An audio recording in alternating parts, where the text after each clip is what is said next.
Here they go. And they're still going. Soapbox derby cars, powered not by motors, but by gravity, and driven by kids like 10-year-old Liam Donovan of Conshohocken, Pennsylvania. I like how you can be competitive and a lot of stuff. You make new friends, the air blowing in your face, it's all really good. His 8-year-old sister, Erin, races too. 1, 2, 3, have a good ride. It's in their blood.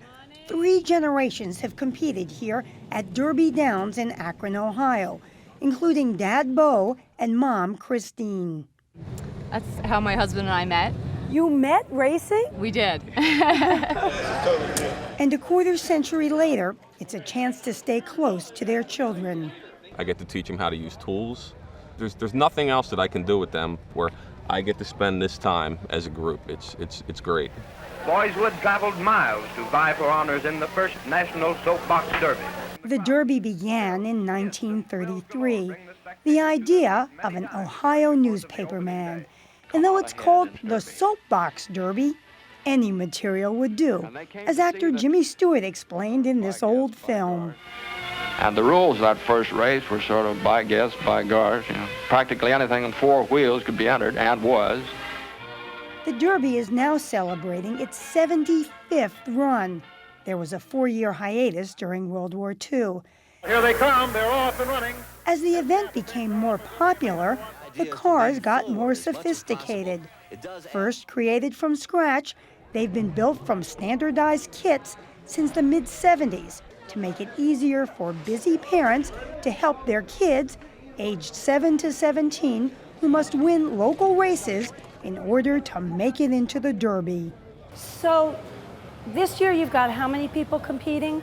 422. Derby expert Bob Troyer, who raced in the 1950s, says this collection of historic cars includes one from 1973, driven by the only winner ever found to have cheated. And we stripped him of the title and granted it to the second place winner.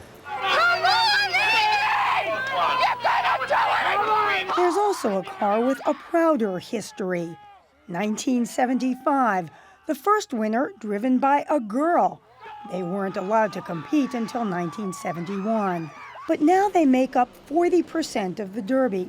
And just last year, 6 of the 7 World Championship winners were girls. So Only one boy won. in fact, Gabrielle Bevel of Linden, Virginia, and her friend Emily Fox from Hancock, Maryland, are 2 of those winners. when you're in the car and you're in a race, is it exciting or scary or are you nervous? I'm nervous. Like, I wake up and I feel sick. Like this morning I was like, But after you do it, you're like, okay, I can do it. In her type of car, 12-year-old Gabrielle must tuck down to race. But in her more advanced division, 14-year-old Emily has to lie down. Can you see? Yes, I can actually see my wheels, like the very tip of the rubber. Using a small lever, the straighter you steer, the faster you go. Speeds average 30 miles an hour on the 953-foot course. But despite the Derby's fame, just a few years ago, it was going broke. The bank about to foreclose on Derby Downs. That's when an unexpected booster entered the scene. As far as sin goes, I think this is going to be a big one. Actor Corbin Burnson, who played sexy, smooth-talking divorce lawyer Arnie Becker on the long-running TV series L.A. Law. It all started when Burnson heard about the Derby's troubles.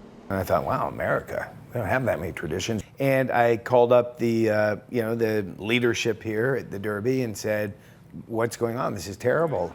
Never a Derby racer himself, Burnson decided to get involved, using his celebrity to help get locally based First Energy Corporation on board too. They say that you're the one who came in and really convinced them to sponsor this. I'll take that. This car's in the movie. But his biggest contribution is making a film. with some profits to go to the Derby. You don't know the first thing about driving that car. I beg to differ. 25 Hill debuts tonight on the Inspiration Network. Burnson stars as a neighbor who helps a fatherless boy enter the race. You're going to get that difference that's going to push you across the finish line first. He got to know a lot of kids here and says he feels a new sense of spirit this year. Thank goodness I'm wearing glasses because I'm crying behind here. It's really just emotional for me. And exciting for racers like 8-year-old Erin Donovan. Do you think you have a chance to win? Yes, absolutely. Well, she didn't get to take home a trophy yesterday. Region number 9, Madeline. But even as this year's winners bask in their glory, it's clear that every kid who enters the Soapbox Derby comes away a winner.